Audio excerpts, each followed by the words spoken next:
여러분들이 꼭 알아야 되는 내용을 아주 짧게 제가 설명을 할 건데요. 위성을 얘기를 하려고 그러면 위성망이 어디다 쓰이느냐도 얘기를 해야 되고 그다음에 또 우리가 다른 네트워크와 마찬가지로 어떤 주파수 대역을 사용하고요. 어떤 주파수 대역을 사용하고 그 주파수 대역은 채널 어떤 특징을 갖고 있니 하는 걸 답을 해야 되겠죠. 그죠? 예. 우리가 예를 들어서 5G 같은 경우에는 3.5기가 대역과 28기가 대역인데 28기가 대역은 너무 높은 대역이어 가지고 그죠? 예. 직진성이 굉장히 작다. 반사와 회절이 잘 안 된다. 이런 특징을 갖고 있잖아요. 그죠? 그럼 위성은 또 어떤 주파수를 쓰고 있고 걔는 어떤 특징을 갖고 있니? 근데 고런 거 답해야 되고 그다음에 또 중요한 거는요. 위성은 이제 이 우주 공간에 인제 높이 떠 있는데 인제 위성망을 구축하려면은 궤도가 필요합니다, 궤도. 위성이 돌아가는 그죠? 위성이 어디 위치하는 그런 궤도가 있거든요. 예. 그 궤도는 어디에 있고 어떤 궤도를 사용하고 그다음에 이제 위성을 띄워야 되는데 띄우려면 뭐가 발사체가 필요해요. 그래서 발사를 시키면은 도대체 어 이제 발사체 통해서 발사시키면 이제 위성인데 위성이 이제 떠 있는데 그 위성을 구성하는 요소들은 뭐니? 위성은 뭘로 구성되니? 하는 얘기고요. 그다음에 이제 통신을 하기 위해서 SNR을 확보해야 되겠죠. SNR 그죠? SNR이 확보가 안 되면은 통신이 안 일어납니다. 그죠? 그래서 SNR을 확보하기 위해서 이제 어떤 성능, 링크 성능이 어떻게 돼야 되느냐, SNR을 어떻게 확보하느냐 문제가 있을 거고요. 그다음에 위성 통신은 어떻게 발전해 왔느냐, 그 최근에는 무슨 일이 벌어지고 있느냐. 근데 결론적으로 최근에는요. 우주 공간에 인터넷을 인제 우리가 인터넷을 인제는 우주 공간에다가 인제 구축을 한다.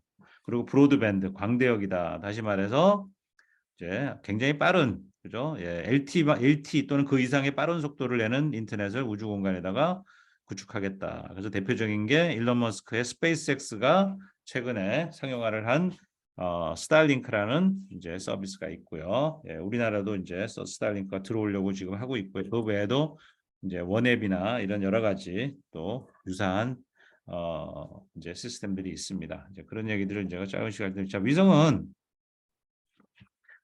이제 고정 서비스도 하기도 또 이동 서비스도 합니다. 이동을 한다는 얘기는 단말기나 차량 같은 데서 내가 위성으로 통해서 신호를 주고받을 수 있고요. 또는 안테나를 고정해서 이동하지 않고 고정되어 있는 경우도 있을 거고요. 이거는 이제 뭐 쉽게 생각할 수 있는 거고요. 위성망을 구성하는 걸 보면요. 이제 제가 요 그림 말고 시간이 없으니까 요 그림을 가지고 얘기할게요. 예. 자, 우주 공간에 인제 우리가 이렇게 무슨 뭐라 그러냐면 인제 이 구간을 나눕니다, 구간. 예. 구간을 어떻게 나누냐면요. 우주 공간에는 스페이스 세그먼트가 있고요. 스페이스 세그먼트 다른 게 아니라 위성입니다. 위성이 인제 떠 있겠죠. 그죠? 그다음에 지상에는 뭐예요? 사용자가 단말이 사용자. 통신하고자 하는 사용자들이 있겠죠. 그죠? 예. 이게 인제 뭐 극단적으로는 개인이 들고 다니는 단말기일 수도 있어요. 또는 인제 여러분들 뭐 집이나 이런 데 지붕에다가 안테나를 세워 놓고 받을 수도 있고요. 예.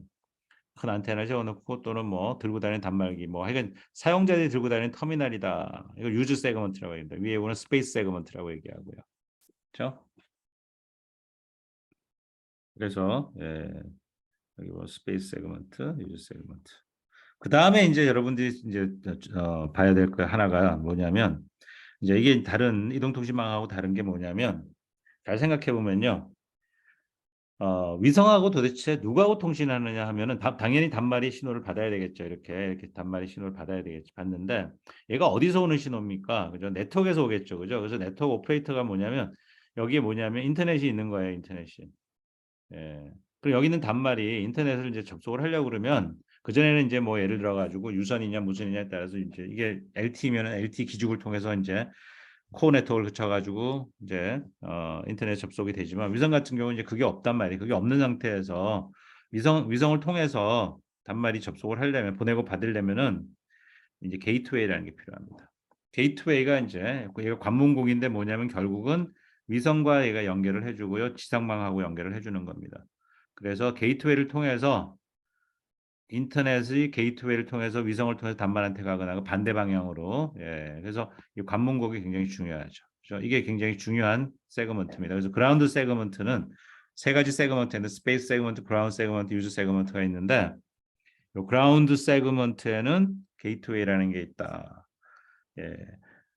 그런데 또 하나 중요한 게 있습니다. 고거만 있는 게 아니라 여기 보시면은요. 또 그라운드 세그먼트에는 이제 오퍼레이터 하나 더 있어요. 네트워크 오퍼레이터가 인제 결국은 인터넷 연결을 해 주는 사람들이고요. 근데 이 위성을 실제로 제어하고 관리하는 그런 사람들이 그래서 셀룰라이 오퍼레이터가 있어요. 이제 이 사람들은 뭐냐면 위성으로 먹고 사는 사람들이야. 위성을 띄우고, 그죠? 예, 위성을 통해 가지고 서비스를 제공하게 하는 사업자예요.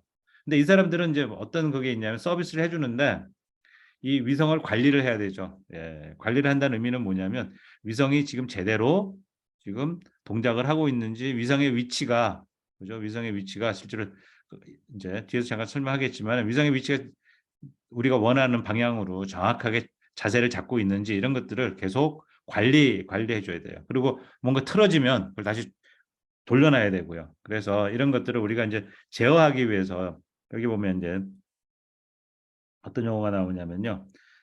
tracking, telemetry, command, monitoring 이런 말이 나옵니다. 예.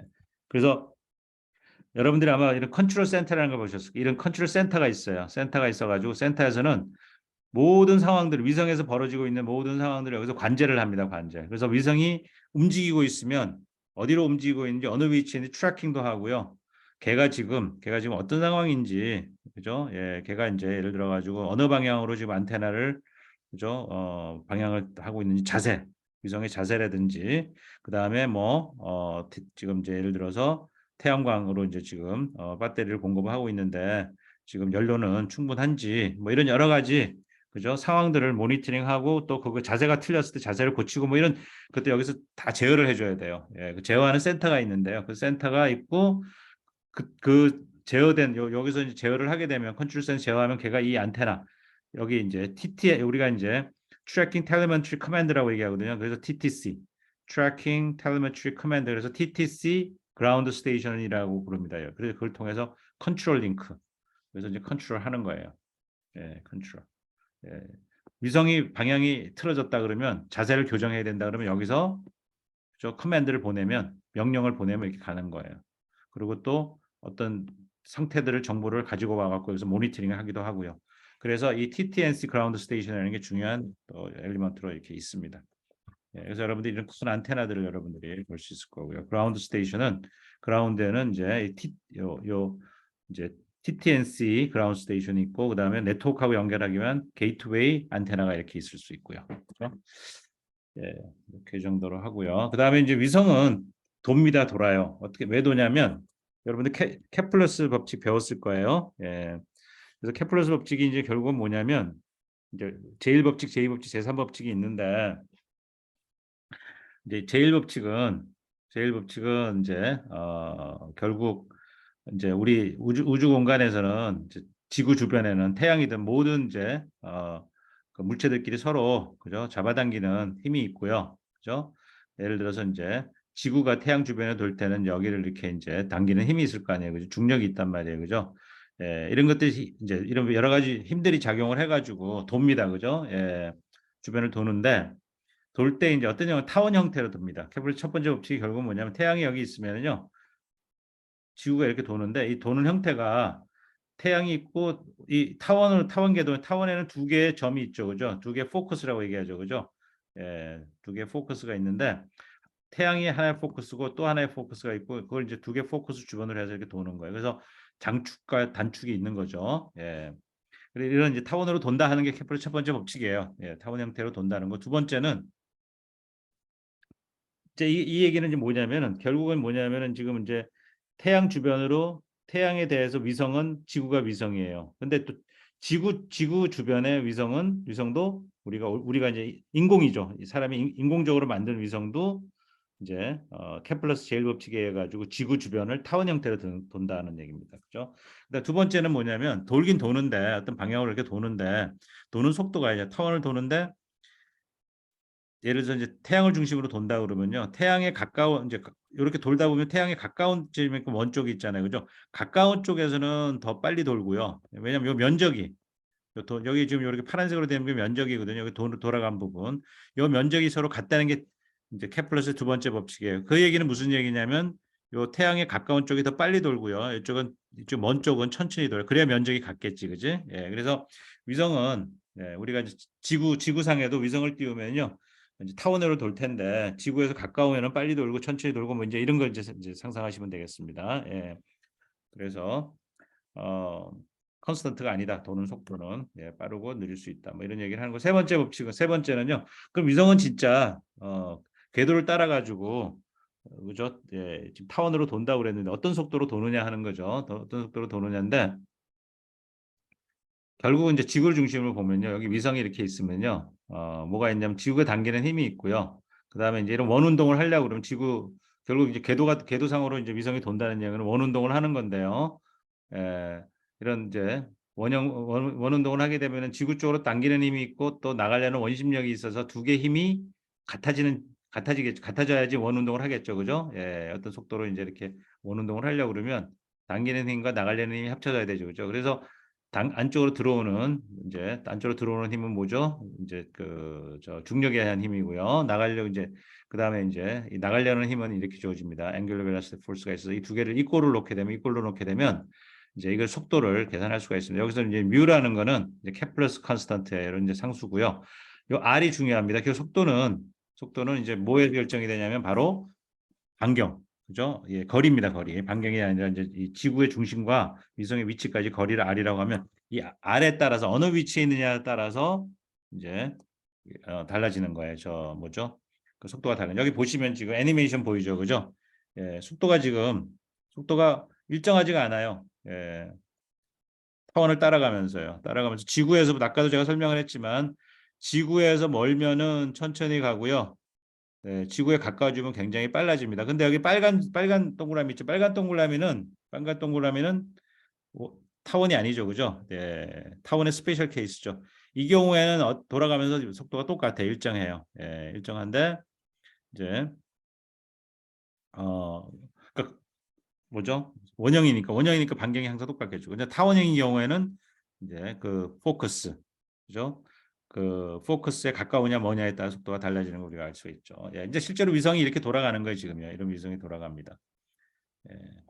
자, 근데 이제 우리가 하나 생각할 수 있는 건 뭐냐면 똑같은 그림이고요. 여기서 이제 우리가 그러면 결국 이 속도를 결정하는 거는 얼마나 빨리 돌아가느냐를 결정하는 거는 이 궤도 타원이냐 원이냐 이거에 따라 달라지고 그다음에 지구에서부터 뭐냐 갖고 있는 속도가 달라진다는 얘기입니다. 그래서 위성을 이제 어떤 위치에다 올려놓으면 이런 식으로 돌아가는 겁니다. 그런데 돌아가는 속도는 거리, 아까 R이라는 값이죠. R이라는 값에 의해 가지고 이제 속도가 정해지는 거고요. 그래서 앞에도 다시 제가 보지만 결국 이 돌아가는 속도는 R의 역수다는 얘기입니다. R의 역수라는 얘기는 무슨 얘기죠? R이 작으면 작을수록 빨리 돌아간다는 얘기죠. 그래서 위성을 지구에서부터 가깝게 놓느냐 멀리 놓느냐에 따라 달라지거든요. 그런데 높이를요 36,000으로 하게 되면요. 이 높이가 36,000이 된다는 얘기는 지구 표면에서부터 이제 위로 36,000km로 올라가게 되면요. 돌아가는 속도가 하루에 한 바퀴 돌아갑니다. 이 돌아가는 속도가 하루에 한 바퀴. 그 얘기는 뭐냐면 지구의 자전 속도하고 똑같은 거예요. 그 얘기는 무슨 얘기죠? 내 머리 위에 있는 위성이 지구의 자전과 똑같은 속도이기 때문에 항상 내 머리 위에 있는 거예요. 그죠? 그리고 그보다 더 밑에 있을 때는 더 밑에 있는 거죠. 더 밑에 있을 때는 빠른 속도로 돌잖아요. 그죠? 빠른 속도로 돌기 때문에 하루에 여러 번 돌아갑니다. 그러니까 내 머리 위에 위성이 가만히 있는 게 아니라 위성이 지나가는 거예요. 그죠? 더 빠른 속도로 지나가기 때문에 그 얘기는 뭐를 의미하는 거냐면요. 위성통신 서비스를 하려 그러면 지구상에 이제 지표면에 있는 지표면에 있는 저 안테나 아까 이제 그라운드 스테이션이죠. 그라운드 스테이션의 안테나를 통해서 가야 되는데 위성이 내 머리 위에 항상 있으면 항상 통신이 가능한데 위성이 이제 거리가 이제 이 R값이 작으면은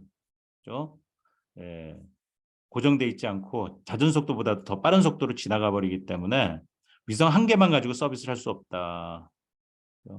왜냐하면 하나가 있으면 그냥 지나가 버리고 나면 통신이 안 되잖아요. 연결이 안 될 거 아니에요. 그러면 또 다른 위성이 하나 더 필요할 거다는 얘기죠. 그러면은 이제 다음에 또 새로운 위성이 들어오면 걔랑 통신을 하고 또 걔가 지나가 버리면 또 새로운 게 들어오고 그러니까 결국은 여러 개의 통신 위성이 필요하다는 얘기입니다. 낮은 데로 내려갈 수. 그래서 우리가 뭐냐면 정지 궤도냐 제가 조금 스킵을 할게요. 저 뒤로 가면 우리가 이제 제가 다시 돌아올 겁니다. 이렇게 궤도를 이제 구분합니다. 어떻게 구분하냐면 GO, MEO, LEO라고 구분하는데 GO라는 거는 결국은 지구의 자전 속도와 똑같은 속도로 돌아가는 위성입니다. 네, 그러니까 항상 내 머리에 고정되어 있는 위성을 이제 이거는 지오 스테이션의 약자예요. 지오 스테이션. 그래서 지오 위성이라고 얘기를 하고요. 그거보다 낮으면 여기서 보면 지금 네, 거리가 지오가 여기 이게 아마 지상에서부터 3만 5,768km니까 36,000km예요. 거리가 36,000km 상으로 지금 있는 거고요. 여기 지금 화살표가 좀 안 맞네. 네, 36,007, 네, 36,007 36,000km 지 표면에서부터입니다. 지 표면에서 약 36,000km 정도 위치에 이제 어, 지오 스테이션리 오빗이 있고요. 정지궤도 위성이라고 얘기를 하는 겁니다. 예, 그래서 대표적인 게 인말셋 이제 위성 중에 인말셋 위성이 있습니다. 예, 인말셋이라는 회사가 있고 그 회사가 만드는 이제 그 하는 올려놓은 위성을 인말셋이라고 얘기하는데 인말셋 선 지오 스테이션리 오빗이고요. 그 밑으로 내려오면 이제 위성 한 개가 안 되겠죠, 그죠? 예, 그래서 지금 여기다 보면 대표적으로 지금 뭐냐면 여러 개의 위성을 쓰고 있는 예를 들고 있습니다. 지금 보면 요 지구상에 한 점이 있는데, 그죠? 그 점이 지구에 자전하고 있죠. 지금 애니메이션 보세요. 자전하고 있는데 자전하면서 계속 위성도 여러 개가 돌아가고 있습니다. 그러니까 나와 같이 내 머리 위에는 여러 개의 위성이 지나가고요. 나는 내 눈에 보이는 거 직접, 그죠? 예. 뭐 그라운드 스테이션하고 서로 가까이 연결될 수 있는 놈들을 여러 개를 통해 가지고 통신이 가능하다는 걸 보여주고 있죠. 그죠? 그래서 한 개 위성이 아니라 여러 개 있어야 된다는 걸 알 수 있고. 그다음에 여기 보면 궤도가 여러 개 궤도가 있죠. 그러니까 제가 이제 얘기하는 여러 개 궤도라는 의미는 이런 겁니다. 여기 지금 빨간색으로 표현 이런 궤도가 있고요. 여기 위성이 하나, 둘, 셋, 넷 뭐 여러 개가 이렇게 있잖아요. 그죠? 또 어떤 궤도가 있냐면 이런 궤도도 있고요. 그죠? 예. 이렇게 여러 궤도를 가지고서 이제 여러 궤도를 이렇게 색깔별로 제가 표현 여러 궤도를 가지고 돌고 있는 거예요. 각 궤도 위에다 여러 개 위성을 두고요. 그죠? 예. 그러면 걔네들이 계속 이제 돌아가면서 내 머리 위에를 지나가고 있는 거죠. 그래서 요 궤도의 위치에 따라서 저궤도냐, 엘리오, 로우 얼스 오빗이냐, 미디움 얼스 오빗이냐, 지오 얼스 오빗이냐, 지오 스테이션 오빗이냐 이렇게 이제 구분을 합니다. 세 가지 형태로. 예. 예. 그래서 여기 보시면은요. 지오의 좋은 점은 뭐냐면요. 높이 떠 있다는 건 어떤 의미를 갖고 있냐면요. 높이 떠 있을수록 넓게 커버할 수 있습니다. 그죠? 예. 그래서 예를 들어 저기 보세요. 여기 MEO고 여기 LEO거든요. LEO는 지금 커버할 수 있는 게 굉장히 적습니다. 여기 위로 뜰수록 넓게 이렇게 커버를 하는 거예요. 그 위에서 불을 비치는 거예요. 불을 비친다고 생각하면 위로 올라갈수록 퍼져서 가겠죠. 그죠? 넓은 지역으로. 그죠? 그래서 이제 MEO가 있고 그다음에 이제 지오로 가게 되면 더 높이 올라가게 되면 결론적으로 뭐냐면 지오는 한 3개 정도만 있으면 전 세계를 커버할 수가 있어요. 네. 여기 보시면 다음 페이지 아마 있을 거예요. 페이지가 안 넘어가네. 잠깐만요.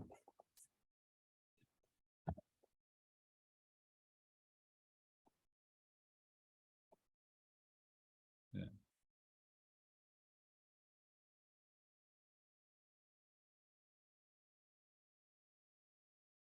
네. 여기 보시다시피 여기 지금 위성 하나, 둘, 세 개만 있으면은 이제 전 세계를 이렇게 하나, 둘, 세 개만 해서 전 세계를 커버할 수가 있어요. 예, 굉장히 넓은 걸 커버할 수 있죠. 근데 이제 여기 지오고요. 지오 스테이셔너리고요. 근데 지오 스테이셔너리하고 지오 싱크러스란 말이 이제 비슷한 말인데 여기 보면 이제 요게 GSO 그러니까 GEO가 있는데 이걸 좀 구분을 해야 됩니다. GEO는 지오 스테이셔너리 오빗이란 뜻이고요. GSO라는 거는 지오 싱크로너스 오빗인데요. 이 두 개 차이점은 제가 다시 설명을 드릴 거고요. 그다음에 중궤도가 있고 저궤도가 있고 하이어스 오빗이 있는데요. 중궤도 같은 경우는 우리가 한 1600에서 4200km. 요거는 36,000km라고 제가 얘기했죠. 아까 그 지오는요. 근데 MEO 중궤도는 우리가 1600에서 4200km를 얘기를 하는데 여러분들이 우리 쓰고 있는 GPS 있죠. GPS가 중궤도 위성에 해당되는 거고요. 예, 그래서 GPS 위성은 여러 개가 이제 있는 거고요. 그 다음에 이제 최근에 우리가 이제 아까 제가 뭐라고 얘기를 했냐면요. 우주 공간에다가 인터넷을 우리가 이제 만들겠다. 그죠? 굉장히 빠른 인터넷을 만들겠다 하는 이제 최근에 이제 그런 것들은 다 LEO에 해당되는 겁니다. 저궤도. 그러니까 밑으로 내려올수록 그죠? 더 빠른 속도로 지나가기 때문에 더 많은 위성이 필요합니다. 위성의 개수가 많이 필요합니다. 그 대신에 좋은 점이 있어요. 밑으로 내려올수록 좋은 점. 여기서 지금 저궤도 같은 경우는 106에서 640이니까 굉장히 낮거든요.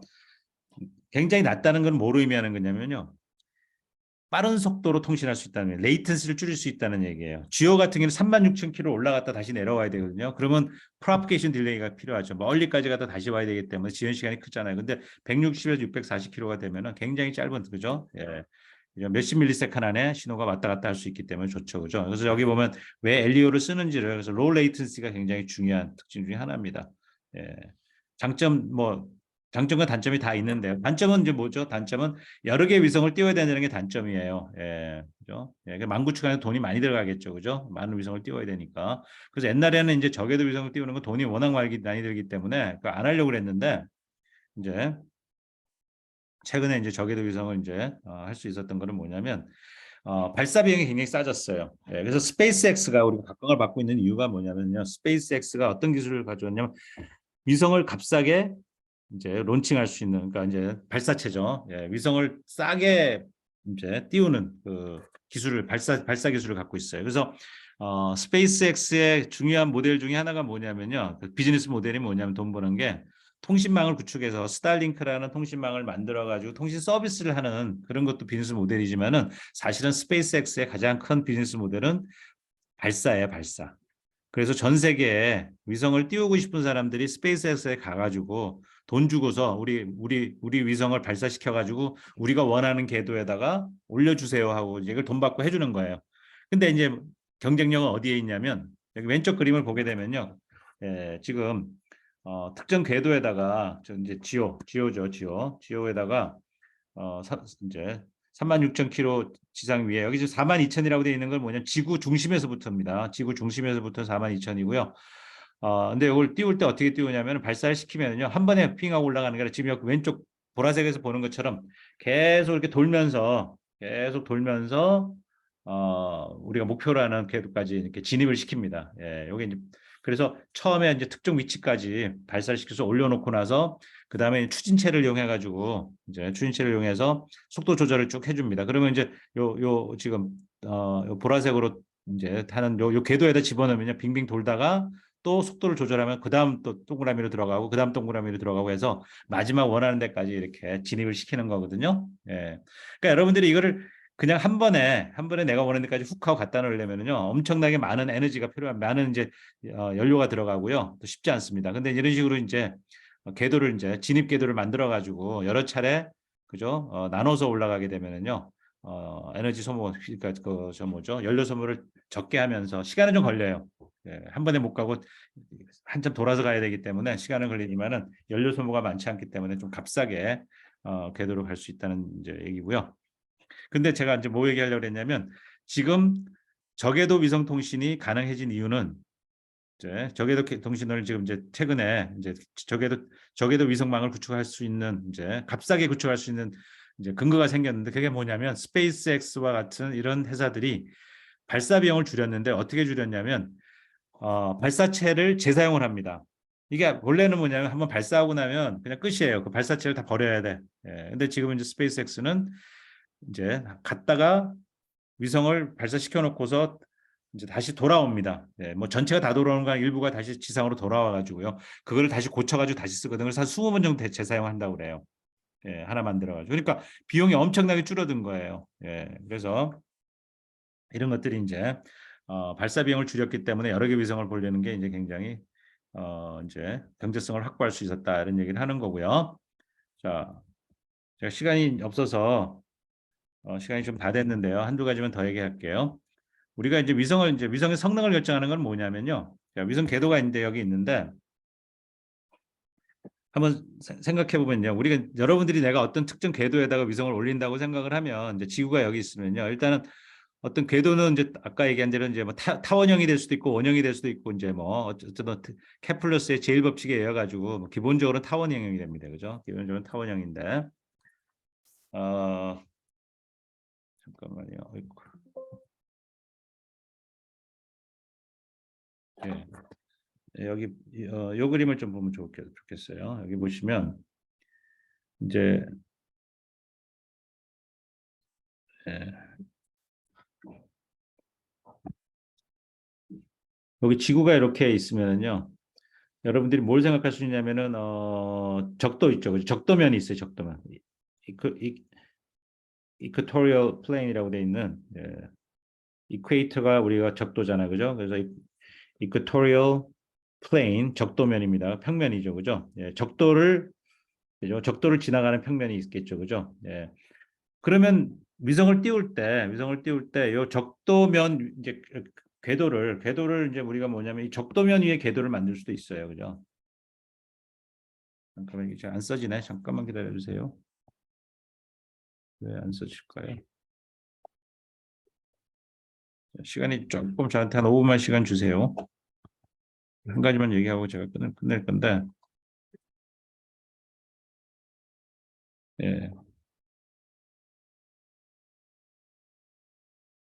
잠깐만요. 지금 공가 지금 굉장히 느려서 제가 아무것도 못 하고 있습니다. 잘 보이고 들리나요? 지금 근데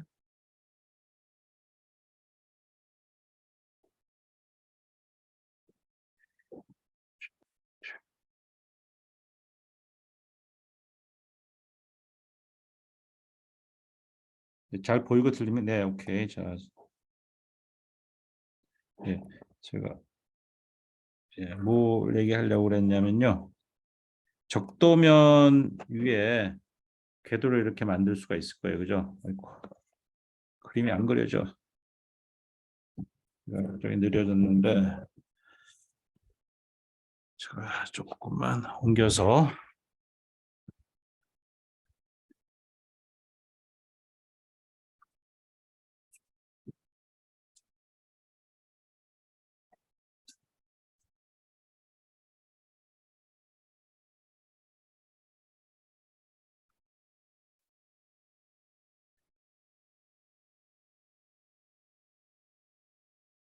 예, 다시 한 번 더. 예. 요 평면이 있단 여기 궤도를 여기다 만든다고 생각해 보세요. 그리고 높이가 36,000km다. 그러면 이게 이제 저 아까 얘기했던 지오 지오 스테이셔너리 궤도가 되는 거예요. 그죠? 그 적도면 위에서 이렇게 빙빙 돌아가는 궤도를 지오 스테이셔너리 아니 지오 스테이셔너리 오빗이라고 얘기를 해요. 그죠? 그런데 실제로 우리가 위성을 이제 그걸 할 때는요. 궤도를 만들 때 그렇게 안 만듭니다. 어떻게 만드냐? 약간 기울여요. 여기 보시면 초록색으로 되는 이렇게 기울여져 있죠. 그죠? 적도면을 기준으로 해서 어떤 각도를 이렇게 유지하고 각도. 예. 그죠? 예. 그래서 여기 세타라고 되는 각도가 바로 그겁니다. 세타가 이제 뭐냐면 inclination angle이에요. 이게 경사각입니다. 얼마나 이제 궤도가 그 뭐죠? 적도면을 기준으로 해서 이 궤도가 몇 도 기울어져 있느냐. 그죠? 그다음에 두 번째는 이제 기울어져 있는 것도 중요하지만 또 그죠? 그 평면이 틀어질 수도 있죠, 그죠? 예, 어떤 각도로 틀어질 수 있죠, 그죠? 예, 그래서 이제 그 얼마나 틀어져 있는지, 그죠? 예, 경사는 얼마인지 이 궤도를 이제 정해야 됩니다. 정하는데 왜 틀어주냐를 생각해 볼 필요가 있어요. 예, 안 틀고 그냥 적도면 위에다가 궤도 만들면 안 되나라고 생각할 수 있는데요. 이제 위성이 내 머리 위에 있잖아요, 그죠? 머리 위에 있는데 적도면에 있으면 우리나라는 이 위성이 적도면에 이렇게 있으면은 적도면에 있는 나라, 그러니까 적도면이죠. 적도죠, 적도. 적도상에 있는 나라들은 자기 위에 머리 위에 위성이 있어요. 근데 우리나라는 예를 들면 우리나라는 적도면에 있지 않잖아요. 아니 적도에 있지 않잖아요. 그죠? 적도에 있지 않으니까 우리나라 같은 경우에 만약 위성을 적도 위에다가 위성을 올려놓으면 우리하고 거리가 떨어져 있죠. 각도가 벌어져 있을 거란 말이에요. 그죠? 그래서 우리나라 머리 위에 위성을 올리려면 이렇게 기울여야 돼요. 기울여서 머리 위에다 올려놔야지 항상 우리 머리 위에 떠 있을 거다. 그죠? 그래서 경사각이 필요합니다. 예.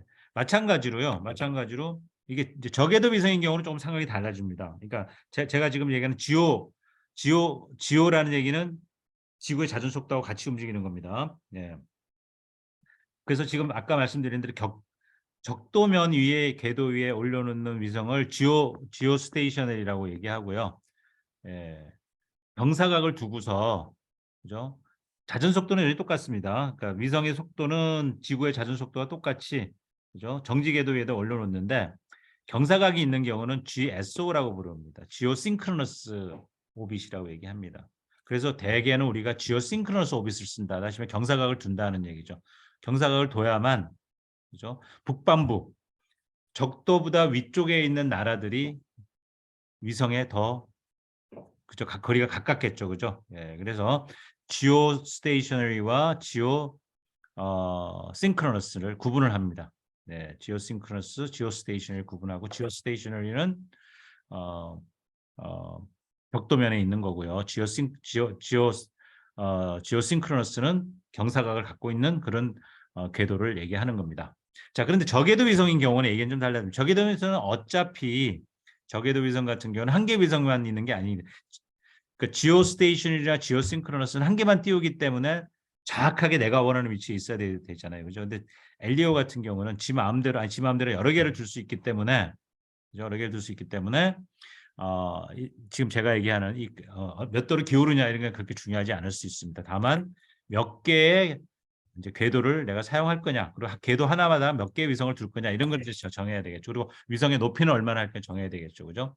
예, 그렇게 어쨌든 이제 궤도가 정해지면 뭐가 정해지냐면요. 지금 여기 보면 이제 이런 게 이제 그래서 지금 이게 바로 뭐가 되냐면 적도를 따라가면서 위성이 이제 궤도가 이렇게 생긴 거거든요. 이게 지오 스테이셔너리가 되는 거고요. 그다음에 또 폴라 오빗이라고 그래서 뭐죠? 이제 북극과 남극을 지나가는 이런 거들, 그죠? 방금 제가 말씀드린 게 바로 이거 기울어져 있는 이런 이렇게 기울이거나 이렇게 기울이거나, 그죠? 예. 그래서 얼마나 기울느냐에 따라서 달라지는 거고요. 자, 좀 넘어가도 됩니다. 자, 제가 이제 뭘 또 얘기를 해야 되냐, 마지막으로 얘기를 해야 되냐면 성능을 보는 건 결국 뭐냐면요. 성능을 보는 거는 이제 거리 중요하잖아요, 그죠? 예, 지금 그래서 이제 궤도가 만들어지면 이제 그 궤도상의 위성하고 이제 그 지상에 있는 단말기하고 거리가 있는데, 그게 예를 들어서 이제 뭐냐면은 정확하게 내 머리 위에 있을 수도 있지만은, 그죠? 예, 어떤 단말기는 정확하게 머리 위가 아니라 약간 이제 그 각도가 생길 겁니다, 그죠? 위성의 위치하고 단말기 위성 사이에 각도가 생길 겁니다, 그죠? 그 각도를 그림으로 그리면 이런 모양이 어디 될 것 같아. 잠깐 그 그림 하나 보면 좋은데, 예, 이쪽으로 가면, 예, 여기 보시면 요거 좋습니다. 요게 지구상에 있는 단말기고요. 위성이 여기 있으면 이렇게 쳐다본단 말이에요. 올려다본단 말이에요. 그죠? 위성이 여기 있느냐, 여기 있는, 머리 위에 있으면은 이렇게 해야 될 거고요. 요 각도 한번 보세요. 머리 위에서 여기 90도거든요. 근데 좀 멀리 있으면 여기 세타라는 각도가 작아지고요. 이 각도가 커지면 점점점 내 머리 위 쪽에 있겠죠. 머리 위 쪽에 있어서 거리가 가깝죠. 위성이 이렇게 있으면요. 이 각도 세타가 90도에 가까운 내 머리 위에 있고 90도 작으면 점점 작으면 멀리 떨어져 있을 거란 말이에요. 그죠? 그래서 만약 위성이 여기 있다. 그 0도에 세타가 0도면은 내가 여기서 잘 안 보이는 거예요, 위성이. 그리고 만일에 위성이 여기 있다 그러면 아예 그냥 지구에 가려갖고 안 보여요. 통신이 안 되는 겁니다. 그래서 이 세타라는 각도가 굉장히 중요합니다. 이 세타 각도 해가지고 위성이 나한테 얼마나 가까이 있느냐. 이 세타의 각도가 굉장히 중요하다. 이 세타를 우리가 뭐라 하면 엘리베이션 앵글이라고 얘기해요. 엘리베이션 앵글. 그래서 엘리베이션 앵글이 충분히 90도에 가까워야 된다. 충분히 커야 된다는 얘기예요. 엘리베이션 앵글이 얼마 이상이 돼야만 통신이 가능하다. 그래서 설계를 할 때 우리가 엘리베이션 앵글을 확보하는 게 굉장히 중요합니다. 이 거리는 뭐가 결정하냐면 그래서 위성을 어느 높이에다 띄울 거냐 결정을 하고요. 그죠? 예, 아무리 근데 위성을 아무리 가깝게 두더라도 세타 엘리베이션 앵글이 확보되지 않으면 통신이 안 일어납니다. 그래서 그 설계할 때 중요한 게 바로 이 엘리베이션 앵글. 우리말로 안각이라고 합니다. 안각. 우리가 쳐다보는 각도에 위로 이렇게, 그죠? 우러러 보는 각도. 예, 안각이라고 하는데 이 안각 엘리베이션 앵글을 확보해야 된다. 예, 그 정도 얘기하면 됐고요. 그다음에 이제 다시 좀 돌아가서 위성을 구성하는 요소들이 뭔지만 좀 얘기를 한번 해볼게요. 예, 위성은 여기 서브 시스템이라고 해요. 서브 시스템. 이제 하늘에 떠다니는 위성 안에는 도대체 뭐가 있느냐? 예, 당연히 통신에 필요한 송수신기가 있어야 되겠죠, 그죠? 그걸 우리 페일로드라고 부릅니다. 예, 통신. 세틀라이트 페일로드다 그러면 통신, 우리가 이제 위성 서비스를 하려고 그러면 통신 서비스를 하잖아요, 그죠? 물론 통신만 하는 건 아니에요. 통신 서비스만 있는 게 아니라 뭐 예를 들어서 이제 뭐냐면 이제 그 감시를 하기 위해서 감시 카메라들을 올려놓을 수 있잖아요, 그죠? 예. 그래서 이제 그런 여러 가지 이제 목적에 의해 가지고 이제 달라지긴 하지만 기본적으로는 감시 카메라를 찍은 다음에 또 통신해야 돼요. 왜냐하면 카메라로 찍은 거를 보내야 되니까 통신이 필요하죠. 어쨌든 간에 트랜스폰더라는 게 있어요. 트랜스폰더가 뭐냐면 위성에서 신호를 받고 보내는 역할을 하는 게 트랜스폰더예요. 네, 그리고 안테나가 필요하겠죠. 그죠? 그래서 통신에 필요한 모든 장치들이 전부 페일로드에 해당되는 겁니다. 이게 기본으로 필요하고요. 나머지는 이 위성이 정상적으로 돌아가도록 하는데 필요한 구조체예요. 그래서 우리가 위성체라고 얘기합니다. 그걸 버스라고 부르거든요. 위성체. 예, 그래서 위성은 두 가지로 나눠집니다. 위성체와 통신에 필요한 페일로드 두 가지가 필요하고요. 위성체는 이제 또 뭐가 필요하냐면요. 예, 당연히 이 구조체가 필요하고 피지컬 스트럭처가 필요하고요. 그 다음에 자세를 제어해줘야 됩니다. 자세. 그러니까 뭐냐면 위성의 안테나가 이렇게 있는데 안테나가 지구를 향해서 일정한 방향으로 있는데 이 얘가 자꾸 틀어집니다. 예, 여러 가지 이유가 이 얘기를 하면 길어지는데 위성은 여러 가지 요인에 의해 가지고 이제 틀어지는데 두 가지 문제가 있을 수 있습니다. 위성이 내가 원하는 궤도 안에 머물러야 되는데 거길 벗어나게 돼요.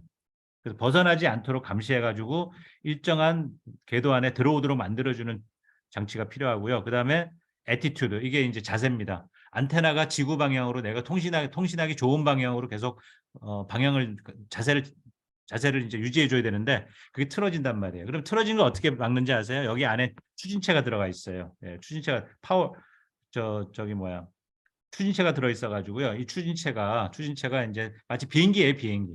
방향을 조절해 준다는 얘기입니다. 예, 추진체 이제 연료를 사용해야 되겠죠. 연료를 사용해 가지고 연료를 사용해서 이제 파워 시스템이 필요합니다. 그래서 연료를 집어넣고요. 태양광으로 돌아가는 부분도 있고 그다음에 발사시킬 때 그 안에다가 연료를 집어넣어서 보내는데 그 연료를 이용해 가지고 저 발사체 이제 추진체를 이제 가동시켜서 자세를 교정하는 거예요. 근데 그거를 자세를 제대로 잡고 있는지 안 하는지를 이제 보는 게 아까 이 TTCM이라는 이제 모니터링을 하고 커맨드를 하는 거예요. 그래서 트래킹, 그죠? 내가 원하는 오비트, 내가 원하는 궤도에 있는지, 그죠? 예, 지금 위치는 정확하게 있는지, 그죠? 이런 모든 것들을 전부 모니터링을 해가지고 커맨드를 하는 거예요. 예, 지상에서. 그래서 지상에 이제 관제 센터에서 이걸 쳐다보고 있는 거예요, 위성을 쳐다보면서 그죠? 제어를 하고요. 예, 그 다음에 그래서 파워 시스템이 필요합니다. 그죠? 전력을 공급해야 될 거예요. 전력과 에너지를 공급해야 될 거 아니에요, 그죠? 예. 그래서 추진체도 동작시키고 그다음에 통신하기 필요한 파워도 타고죠, 그죠? 이 파워는 주로 어디서 오냐면 배터리를 이제 장착을 하는 겁니다. 예. 원료도 들어가고 그다음 배터리도 들어가고 그다음에 태양광도 들어가고요. 그다음에 열이 엄청나게 많이 날 수 있거든요. 그래서 태양열도 이제 있기 때문에 이제 온도도 이제 어느 정도 이제 이게 상하지 않으려면 여기 있는 장치들이 상하지 않으려면은 담요 같은 걸 이제 브랜킷으로 브랜킷으로 덮어 놓습니다. 그런 게 덮어 놓고 뭐 이런 여러 가지 열을 제어한다든지 이런 것들이 전부 다 이제 위성체에 필요한 것들이에요. 이렇게 구성돼 있다 하는 얘기고요. 예. 그래서 위성체 이제 안에 모양 보면 이렇게 생겼어요. 이렇게 생긴 것도 있고요. 또 이렇게 생긴 것도 있어요. 날개가 이렇게 쫙 크게 날치는 날개 있죠. 그죠? 예, 이렇게 이제 비행기처럼 이렇게 생긴 게 있고요. 날개를 쫙 펼치고서 있는 것도 있고 이렇게 이제 통으로 돼 있는 것도 있고요. 예. 요런 것도 약간 이제 기계공학적인 측면이고요. 예.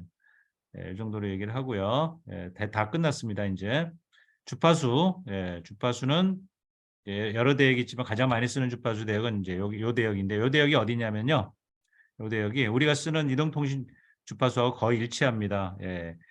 1, 2기가에서부터 시작해서 40기가까지. 우리가 28기가 5G가 여기 있잖아요. 그죠? 예. 그리고 아주 낮은 대역. 이동통신의 대역이 여기 있는 거예요.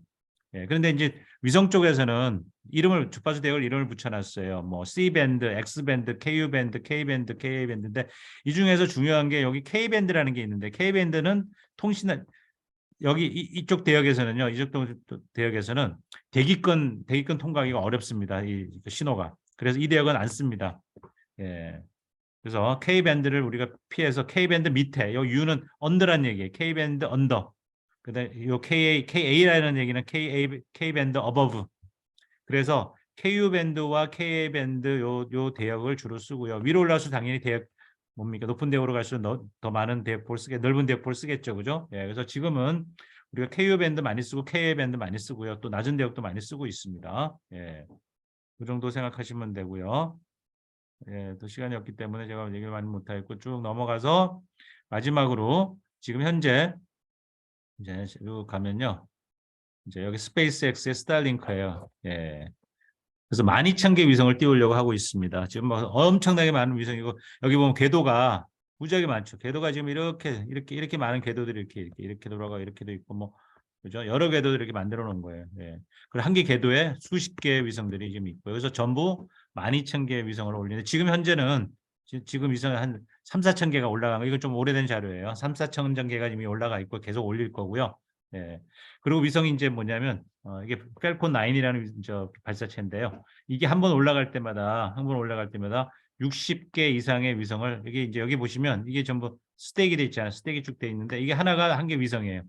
그래서 얘가 딱 올라가면 쫙 얘네들이 펼쳐져 가지고 하나하나씩 다 이제 그 궤도에다가 떨어뜨리는데요.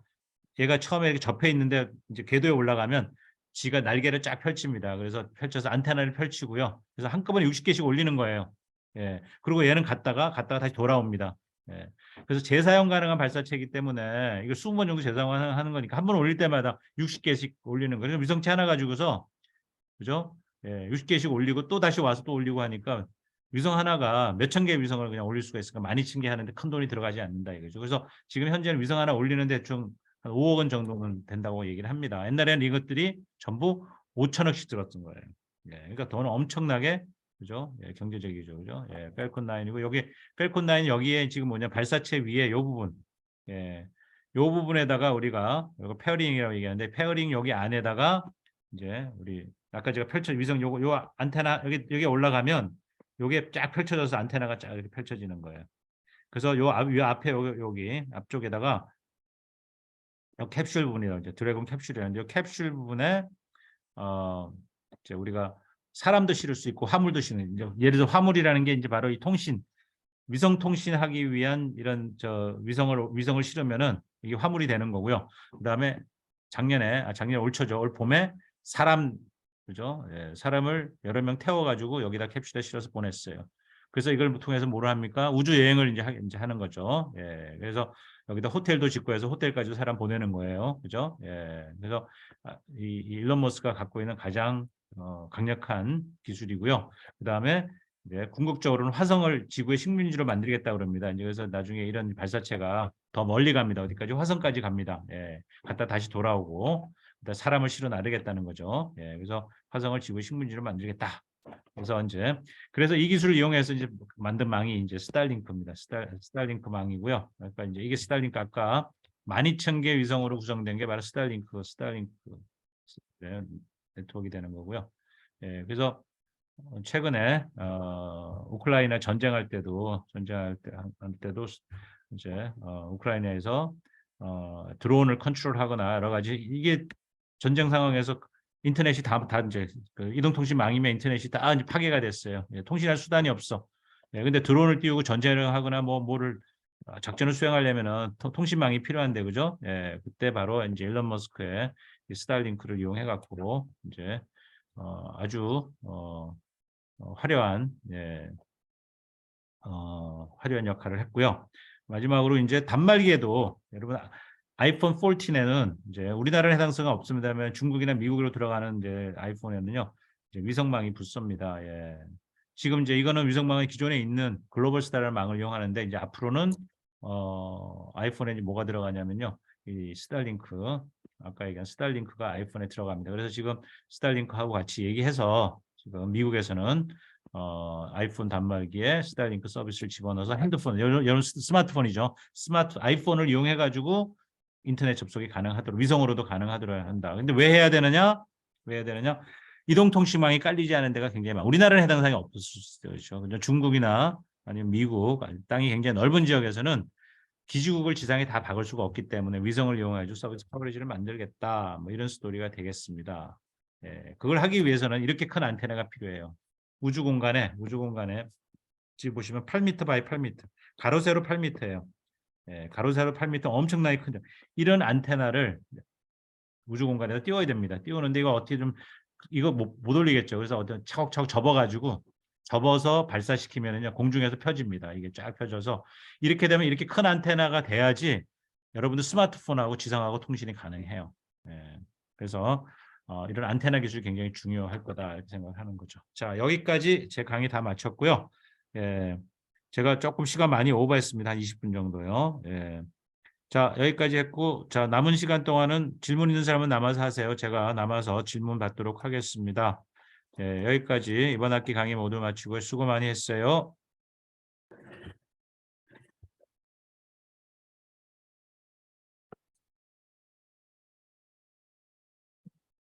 자, 질문 있는 사람은 남아서 질문하십시오. 저는 좀 더 남아 있을게요.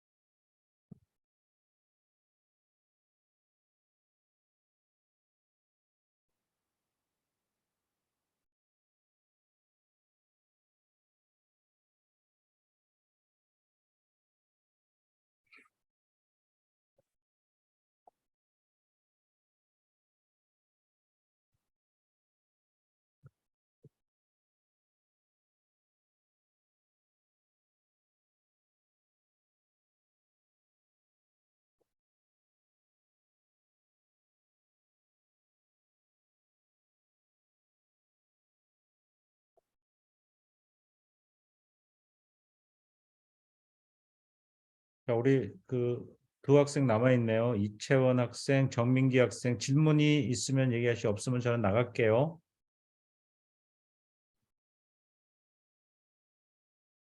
예, 질문이 없는 걸로 보이고 저는 나갑니다.